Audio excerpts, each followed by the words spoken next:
They chose their king, their power was met, but we don't answer to Ottawa yet. No crown gave us what we've earned, just dirt and fire and lessons learned. Now the ground it shakes, the steel it groans, and Alberta walks alone. We ride sovereign steel through fire, through frost. We ain't the last, we're the line they lost.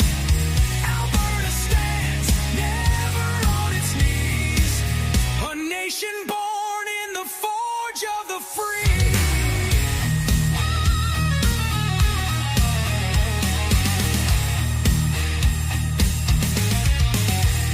From the rigs to the rails, the crops to the code, we lit their streets, we bore their load. They laughed at pride, they mocked the West, but freedom don't die, it just waits for the test. The cowboys ride, the farmers rise, 5 million strong under open skies. No leash, no lie, no foreign throne. This land is steel and it stands alone. We ride sovereign steel through fire, through frost. We ain't the last, we're the line they lost. Alberta stands never on its knees, a nation born in the forge of the free.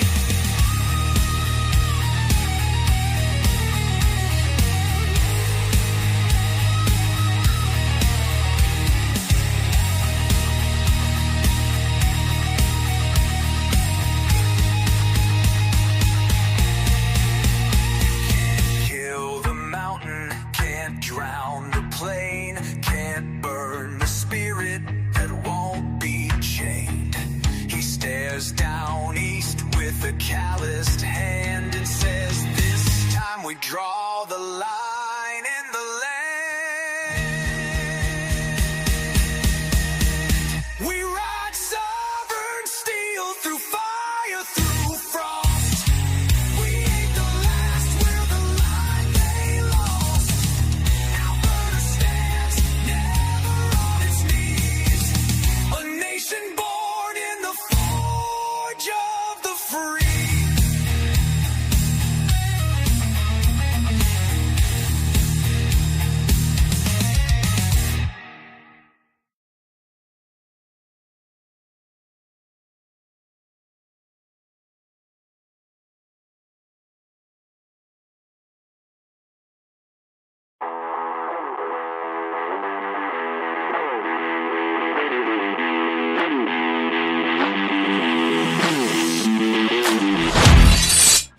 Holy smokes, it's 7-Eleven Daily Summary.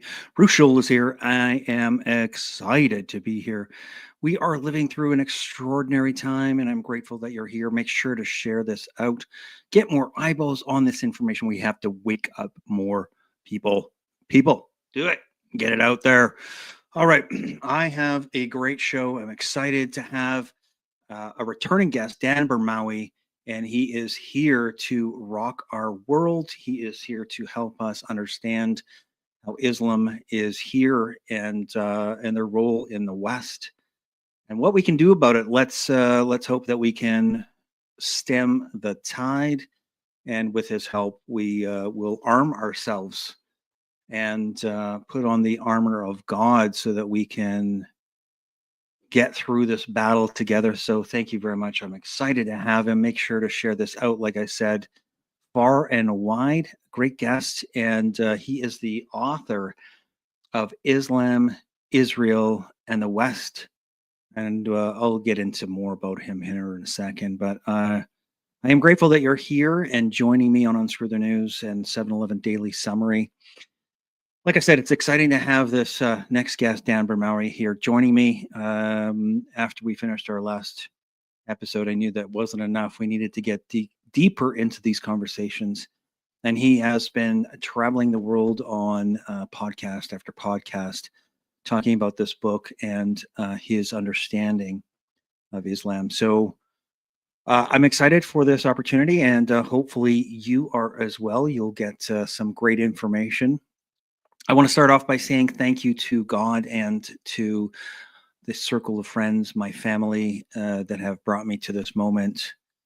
Um, on top of that, I want to make sure that you understand I'm not your investment advisor, but I do suggest holding gold and silver in your hand. Nuggetstacker.com, local business right here in Calgary. You can order gold and silver anywhere in Canada, anything over $600. They'll deliver it right to your door. Give them a call, 1 644 2121. I suggest holding gold and silver. We are going to be living through some incredibly difficult times. Make sure to do that and protect your wealth. All right. Like I said, we're going to get into unscrewing some news here. I'm coming to you from the heart of the battle ready nation of Alberta. We bring you truth and optimism. Our goal is to break free from the media globalist mind control. It is November 18th, 2025. This is episode number 222. I already told you my guest is Dan Burmawi, and he is here to warn the West. We're going to get into it right away here. Thanks very much for joining me, Dan. It is fantastic to have you. I am excited to get into this conversation. The last one was explosive, and I'm hoping that this one is charged with dynamite as well. Thank you. Thank you, Bruce. I'm glad to be here. Thank you for inviting me. Yeah. So Dan Burmawi, former Muslim, converted to Christianity. Make sure that I get this right, Danny. Danny's life trajectory from Jordan to Lebanon to the United States has given him a unique vantage point on the clash between faith, politics, and ideology. He has led NGOs across the Middle East and the U.S., equipping leaders, training institutions, and advising on both religious and policy strategy. So, do you have a military background, sir? No. Well, you look like you're geared up to take on the world, and that's why one of the things I'm really grateful for is to have you. And I mentioned in the opening, you're going to be here to arm us and to help us put on our armor so that we can get through this battle. So I appreciate you being here, and I appreciate all of your knowledge. Thank you so much. Yeah, war is not always about battles on the field. It's most of the time it's about ideologies, philosophies, ideas, because war is often born out of ideas. Yeah. Well, that's exactly what we're living through is a war of the mind right now. I mean, we are certainly, I think, in the thick of it, and that's really part of why you're here is that, and that's, I'm sure, part of the reason that you wrote the book is that we are going through these minefields, which is the media, the globalists, government ideology, and their propaganda that we're living through. So hopefully, with episodes like this, we can help to cut through that information, lies and propaganda that we're living through. So from the last time that we talked, you have already been to a number of podcasts, like I said, but one of them was GadSat. What was one of your favorite moments talking to GadSat, and did you have any sort of pinnacle ideas that came out of melding with his thoughts? Well, talking to Professor Gad was a pleasure.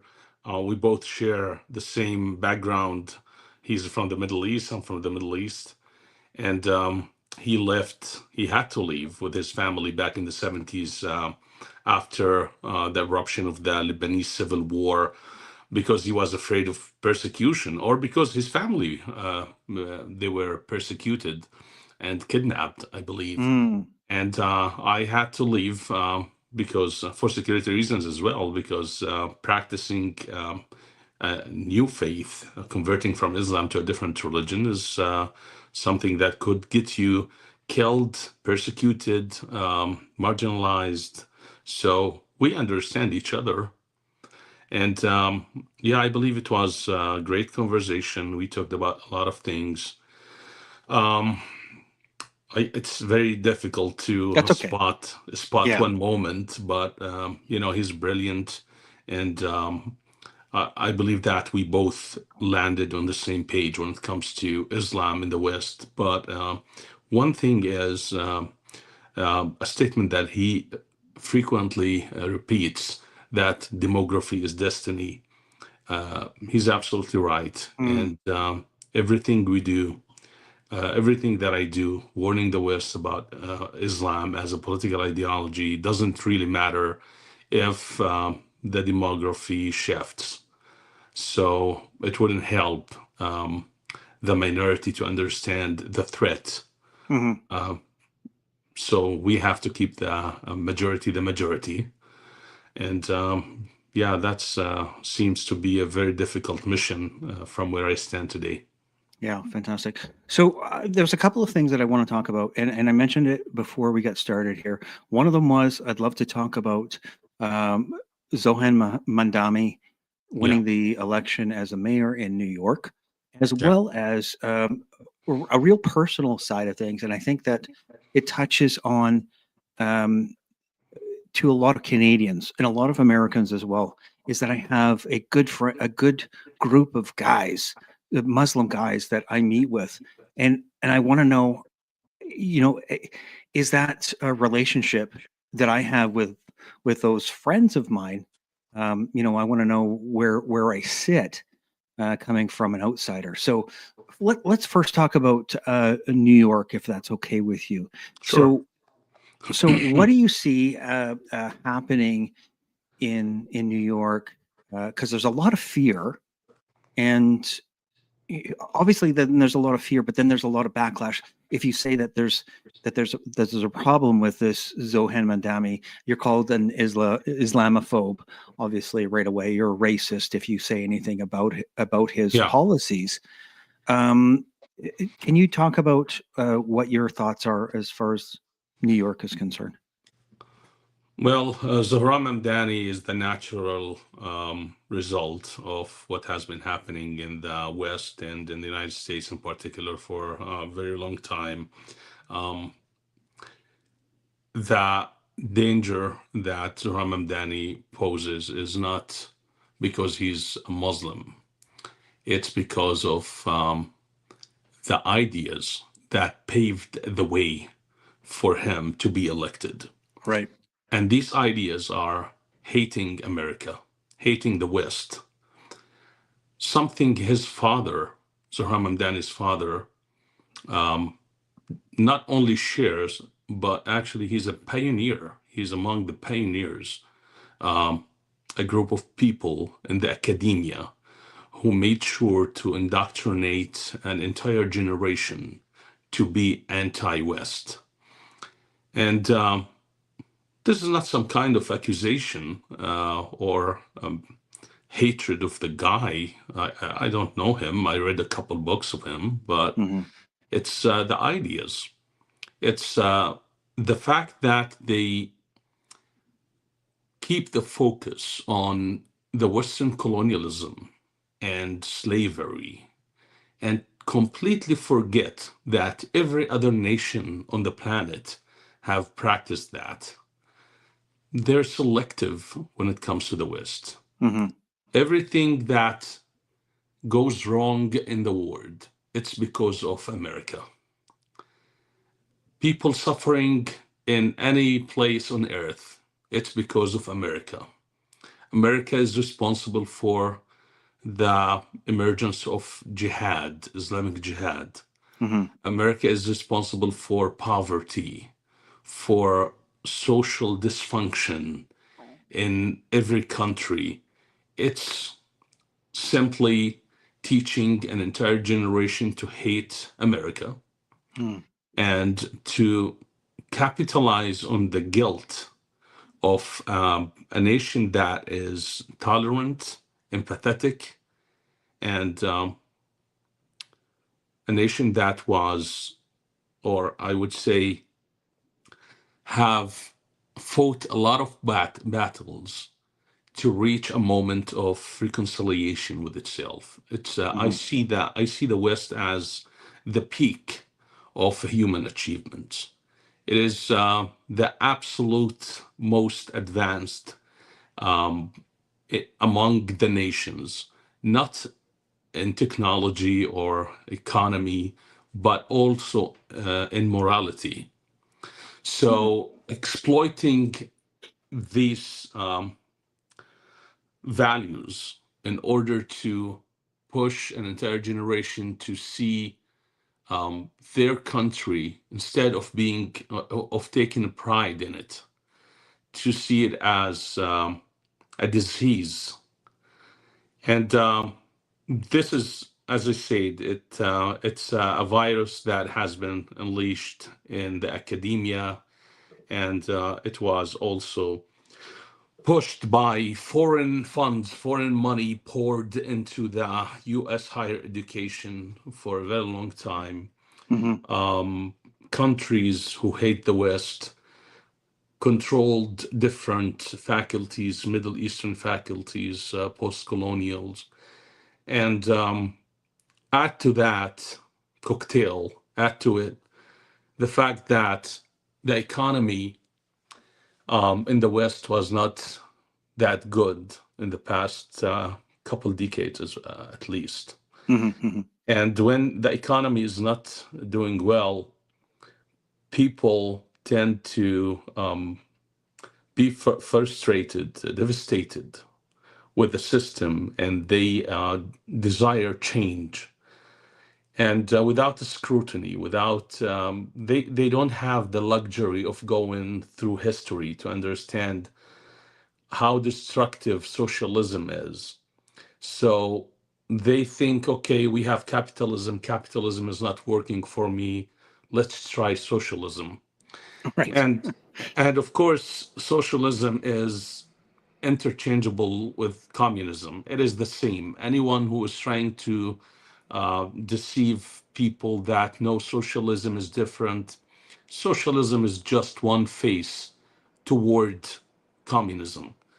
So these socialist politicians are trying to sell the poor, the people who are struggling, a destructive ideology through promising them delusion, something that they would never get. And of course, Zohran Mamdani has mastered this game. It's funny that his entire campaign was built on the promises of free transportation, Right. government-run stores, grocery stores, and everything is free. You're gonna get everything is free for free. But since he was elected, every day he's like asking people, donate, donate. We need $4 million. We need $5 million. Isn't that ridiculous? Yeah. Isn't that Yeah. just pathetic to attack capitalism, and then you come and ask people, oh, please donate? So that this mix of ideas, of destructive ideas, have paved the way for the election of someone like Zohran Mamdani. And the fact that Zohran is a Muslim just just clarifies how this alliance that we talked about the last time is constructed. Islam is seen from the perspective of these ideas, the intersectionality, post-colonial, anti-West. Islam is seen as non-Western, non-white, non-Christian, minority, even though Islam is not any of these. Right. It's like Islam is a majority, almost 2 billion people. Islam is colonial. Islam is oppressive. History of slavery, no evolution, no self-reflection like the West has experienced. But it doesn't matter, because these people, their war is with the West, not with Islam. And now it's suitable and beneficial, and it serves them to use Islam. And Islam is using them too. Right. So I believe that Zohran Mamdani is a genuine communist, but just like his father, but at the same time, his communism is not opposing his Islam, Right. because Islam and communism share a lot of things in common. When you look at the two systems, the promises, the methodology, the tools they employ, um, of course, they both uh, disagree on foundational things, but at the same time, they just use the same tools. Mm. Um, Islam doesn't believe in freedom, individual autonomy. Communism doesn't believe in that. Communism has the party, of course, the people, but the dictator proletariat, who are in that phase of communism, who are going to manage the transformation Hmm. from capitalism to communism. They are the absolute authority. Islam see that Allah is the absolute authority. Violence is a justified means to accomplish their goals. Islam promises a certain kind of utopia. Communism has its own utopia, imaginary utopia, of course, in both cases. So, so yeah, this is like, I believe that understanding the phenomenon of Zahra Mamdani from this perspective should make everything clear to anyone.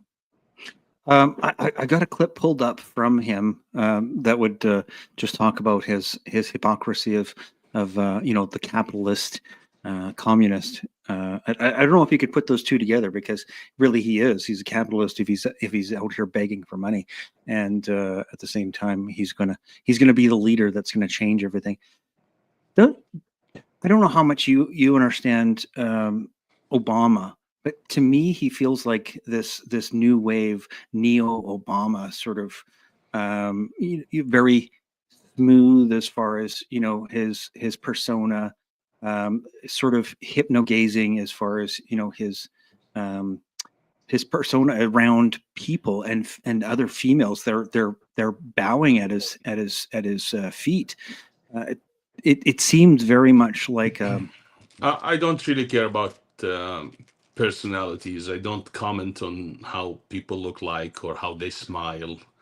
I care about their ideas. yeah, no, but he Yeah, comes no, I across agree very with you. smooth, I mean, right? Obama Yeah, had a vision of transforming America, um, fundamentally changing its identity. right, He wanted to do that, and Zohran Mamdani holds the same vision for America, right, transforming it in the image of his people. And who are his people? They are the revolutionists. They are the anarchists. They're the people who just hate the West. Simple. right, right. Okay, I'm gonna bring up his video here. 1 second, just for a quick little. Let's show him here for a second, and I think I've got it queued up to the right spot. So stand by. Policy implementation. Now, unlike the campaign, transitions do not get public matching funds from the city. So that 8-to-1 match, gone. It's up to us to raise the money. Usually campaigns take that as an opportunity to rely on wealthy donors, but that's not us. You've already been incredible. We've raised more than $1 million in just 2 weeks. Our average donation is around $77, and more than 12,000 of you have donated so far, which is much lower than the last administration's transition. But we're still asking for your help because we need to raise $4 million in total, so January 1st can be the day we start to deliver, not start to prepare. I hope very soon not to have to ask you for money, but until then, I'm asking.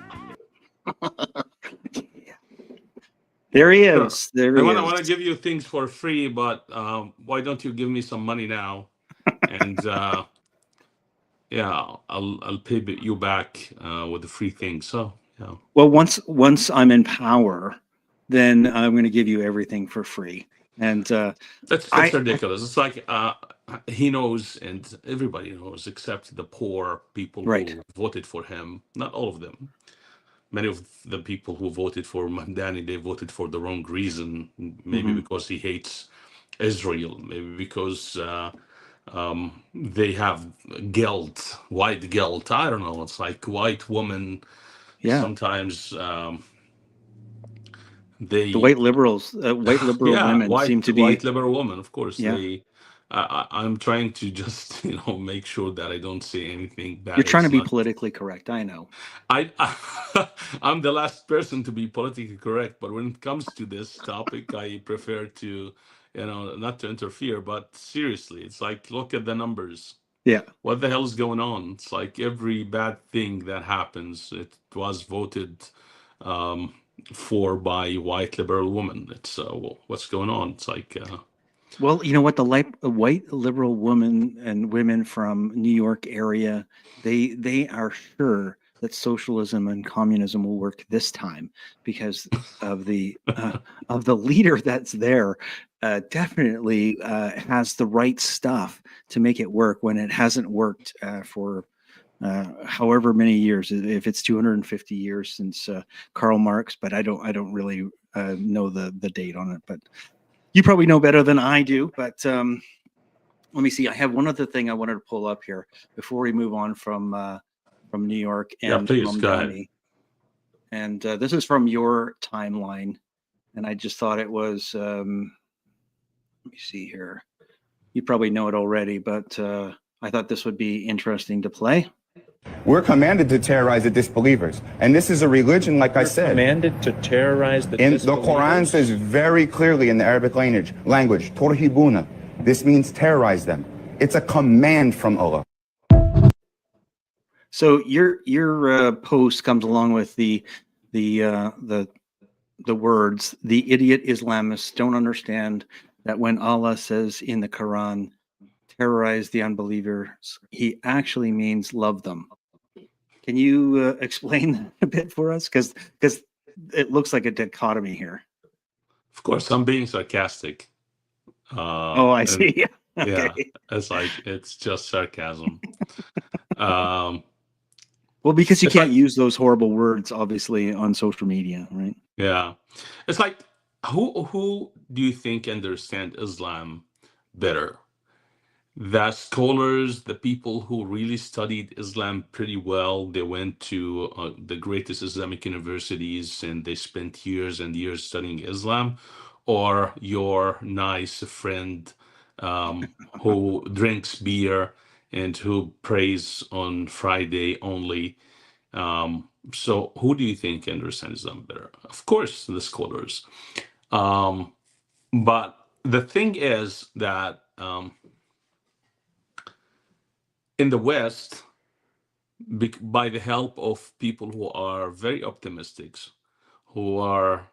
they don't want to believe reality. They don't want to believe that Islam is really a very dangerous ideology, because that requires them to think differently about a lot of issues, a lot of social and political issues. So they want to believe that Islam is good, so they consider the scholars to be the fringe following the wrong interpretations, and their friends who absolutely have no idea what Islam is to be the scholars about it. So it's very simple. Actually, Islam is what it is.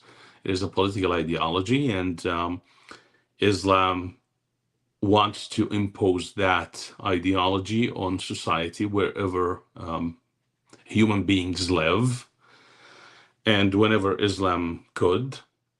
And Muslims who are nice and moderate and kind, they don't participate in that mission. However, they wouldn't oppose it. Because they know that it is the true Islam, but they choose not to think about that most of the time, especially in the West, because that creates cognitive dissonance and makes them struggle how to reconcile living in a certain reality with believing in a certain dogma.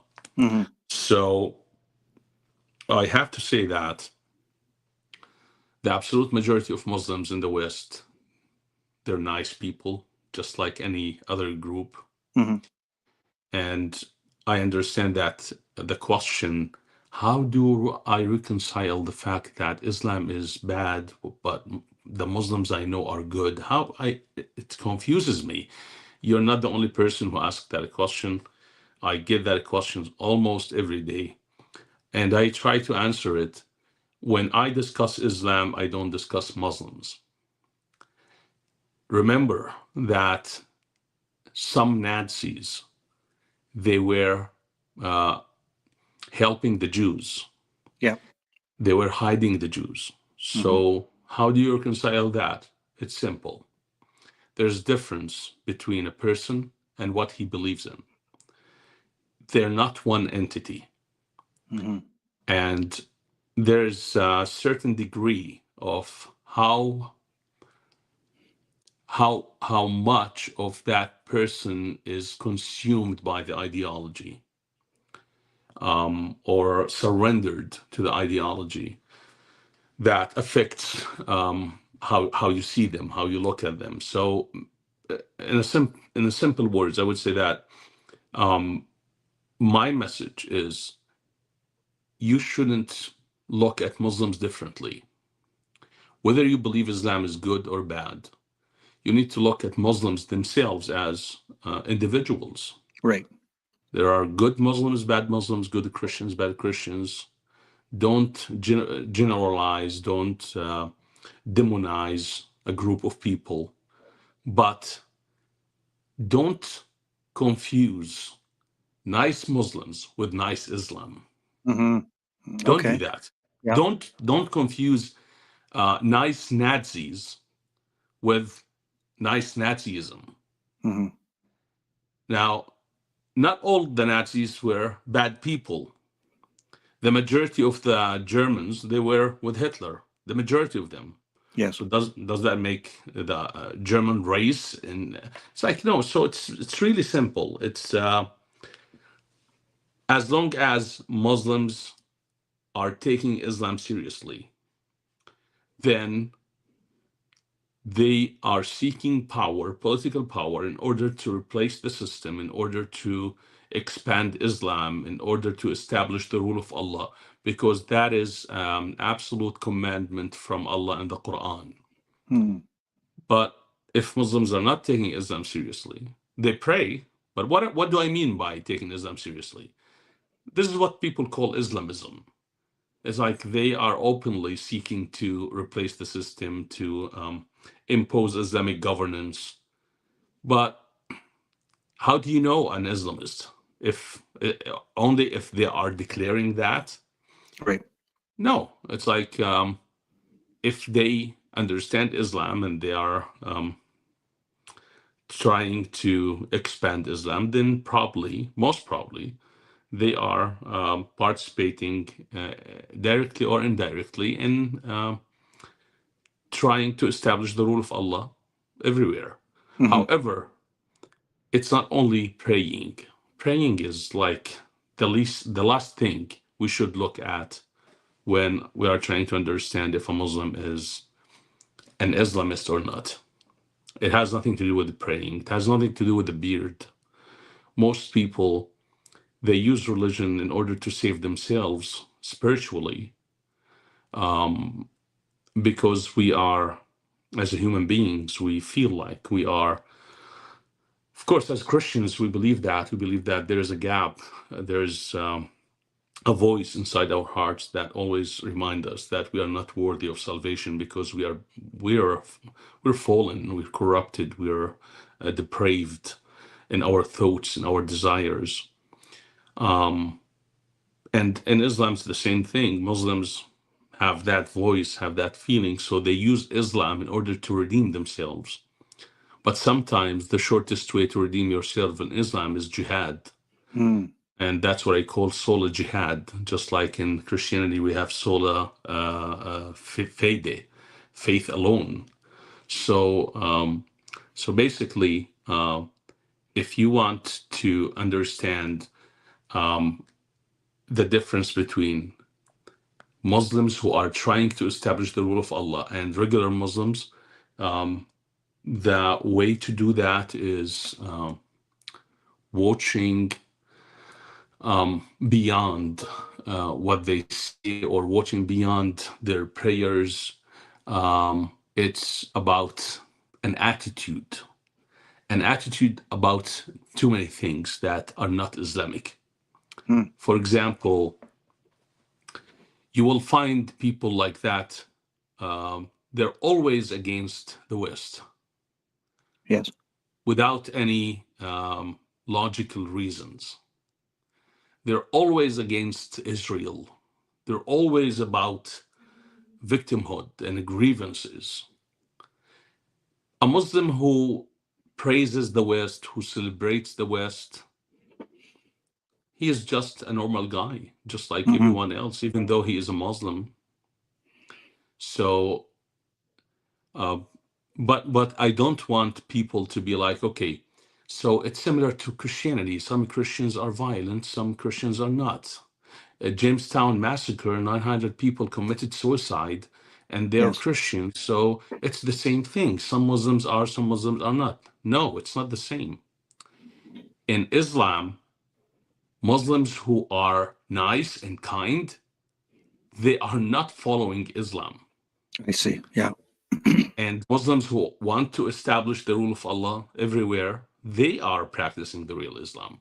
In Christianity, it's the opposite.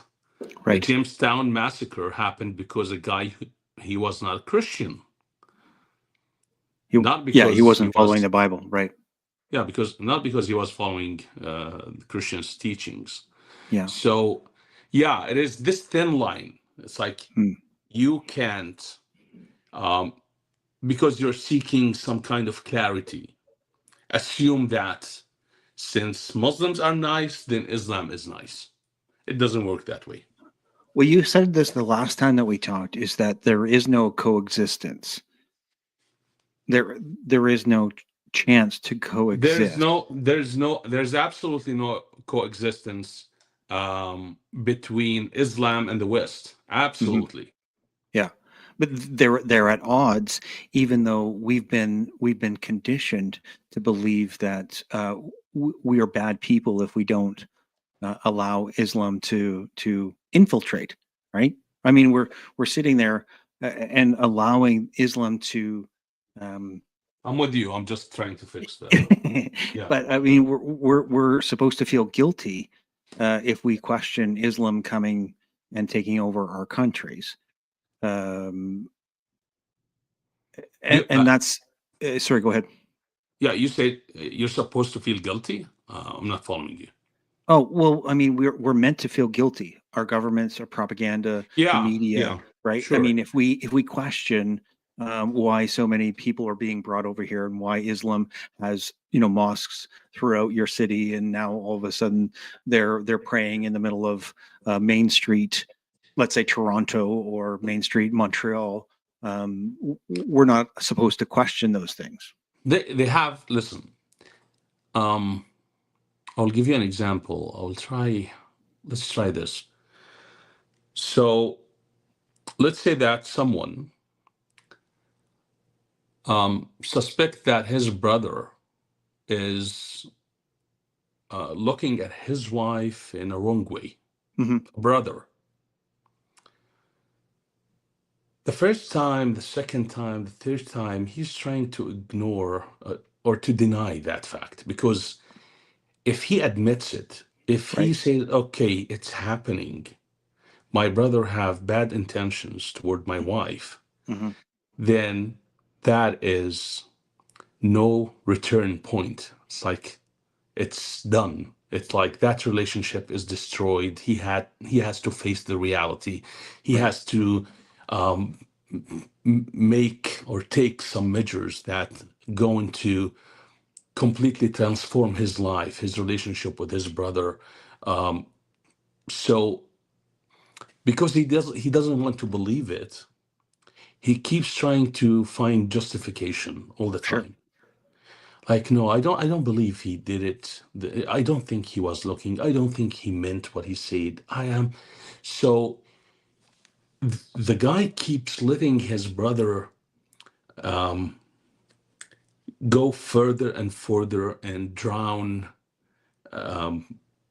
his entire psyche, or Right. destroy his psyche, because he realizes that the moment he has to act is going to be something he is trying to avoid. Sure. So look at the Western governments from this perspective. The West is looking at Islam, and he's saying, no, Islam is not trying to take over the West. It's just another religion. People are, practice their different faith in different ways. Then Muslims go pray in public. Okay, they're trying to proselytize, or they're trying to show off, or keep finding justification and reasons. Right. And the moment, back to that example I gave, the moment the brother is, someone else is accusing the brother, you have to step in and defend him. Because if you don't do that, then you will have to face the reality. And you want to live in denial. You can't let the truth goes out. You can't. You don't want to deal with it because it's so painful. It's so. Maybe you'll have to physically do something to your brother. The same thing in the West. It's like, if the Western governments to admit that Islam is trying to take over the West and trying to replace the system, Yes. they know it in their hearts. They see it everywhere. It keeps happening, but they keep denying. They keep finding justification, defending Islam even, because the moment they decide to face reality, they have to do something that is going to be so big, so big. So I'm not sure if this example. No, it's a great Yeah. example. Yeah. I want to bring it right to home as far as I'm concerned, as far as Canadians are concerned. So tell me if I'm right, but if you have this belief and you hate to actually admit that your government, because they're in control of bringing new immigrants into your country, you have to understand that they're in control and they're trying to actually bring about this overcoming religion of Islam. I mean, that's the crux of it, is that the government doesn't have your best interest in mind. I mean, they really don't care. Yeah, and it's so puzzling. Yeah. It's like, why? You keep asking the question, like, why they're doing this. The example I just gave could explain some part of it, of what's happening, but it doesn't explain everything else. It's like, you don't want to face the reality, but you don't keep inviting the rapist or the it's like you don't keep. It's like, what's going on? Then you think of, okay, personal interest. Who knows how these politicians are benefiting from what's happening? Globalists. We have two groups of globalists. The first group are the ideologues, people who believe in human brotherhood, and they want to take down the nation state, destroy the concept itself, and make one world utopia. One world government. Yeah. It's like the utopia. So these ideologues, but you have another group among the globalists who are pragmatists. They don't care about the ideology. They don't believe in brotherhood or any of that BS, but they prefer a one-world government, less regulations, more profit, so they don't have to deal with a lot of crazy governments and different rules and by just one group of people controlling everything.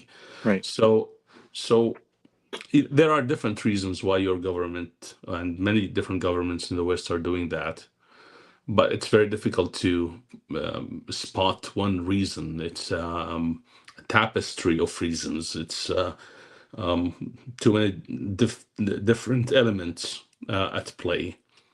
But one result, replacing the Western civilization.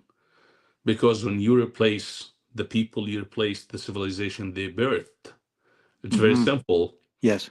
You can't keep the system that was built on foundations that a group of people believe in when you replace that group of people. That when you dethrone the Western God and you install a foreign God, that foreign God is going to impose his own rules, his own framework, moral framework, and values. So that is unfortunately, and that is sadly what's happening in Western Europe, for example. And people think, yeah, we can just, get more immigrants without, with keeping the good things about the Western Right. civilization and get rid of the bad things. Right. Well, let me tell you this: it's a package deal. You don't get to choose good fruit and cut the root of the tree. It doesn't Right. work that way. Wow. Okay, I know that we have to finish here very shortly. Tell us about, you were mentioning an organization that you're working on. Do you want to talk about that? Not in details, but it's gonna happen soon. But Okay. we're launching an organization that is going to be the go-to organization when it comes to Islam, the Middle East, the civilization war between Islam and the West. We're coming together, former Muslims, experts, Arab Christians, experts from the West, to provide education for the policymakers, for the public, for the church, in order to understand what the West is dealing with, how to preserve the Western civilization, how to defend the ideas that build the West against this invasion of foreign, tyrannical, destructive ideologies. So more details will follow soon. Well, we'll have to keep in touch with Dan Burmawi and get his book, Islam, Israel, and the West. Dan, do you mind looking at, and let's just focus on Canadians here for 10 seconds. Do you mind giving us your 10-second what we should be doing as far as moving forward after today? Yesterday, I was watching what happened in Toronto when I'm not sure if it was the city that raised the Palestinian flag. Yeah, in Calgary too. Was it the city? Was it the authorities in that city? Yeah, yeah. Okay, so don't look at the Palestinian flag as one issue that, Canada is showing unity or support for a persecuted group of people in Palestine. Look at that as a symptom of deeper issues that is going to change the face of Canada. Now, how to react to that? You need to stand up. I'm not talking in violence, but in ideas. You need to defend what built Canada. When your prime minister said that the Islamic values are Canadian values, you shouldn't have kept silent. It's not. Yeah. If you're gonna keep silent, then I'm sorry, don't blame anyone except yourself. But you should have talked. You should have said no, sir. The Canadian values is what we are trying to preserve against this invasion of Islamic values, which don't represent anything that we stand for. Fantastic. On a good note, Calgary, we did get the council to change their change their policy because we all stood up and said no. They raised the flag, but as moving forward, they're not going to be doing any more flag raisings for any other country, any other Listen, nation. the Palestinian flag raising is not about foreign policy. Yeah. It's about identity. Just look at it that way.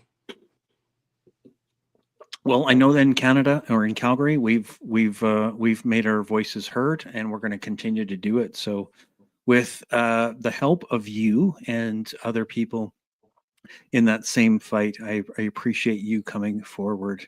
And thank you, Bruce. I'm glad yeah. to do this always. And yeah, let's do this again in a few months. I would love to do that, and we'll have you on again. I appreciate your time, and make sure to get his book, Islam, Israel, and the West, Dan Burmawi. We're going to follow you on X. His addresses are right there. Thank you so much for being here. God bless you all. Thank you, Bruce. Here. God bless you. Take care. Good night. Thanks very night. much, everybody. Make sure to share this information out. Get more eyeballs on it. We have got to wake up more Canadians. So let's do that. Let's stay sane together. Keep your head on a swivel.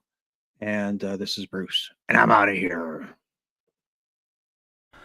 Thank you so much for watching Unscrew the News. I appreciate your participation in freedom in Canada. Share this information and help others to wake up. God bless.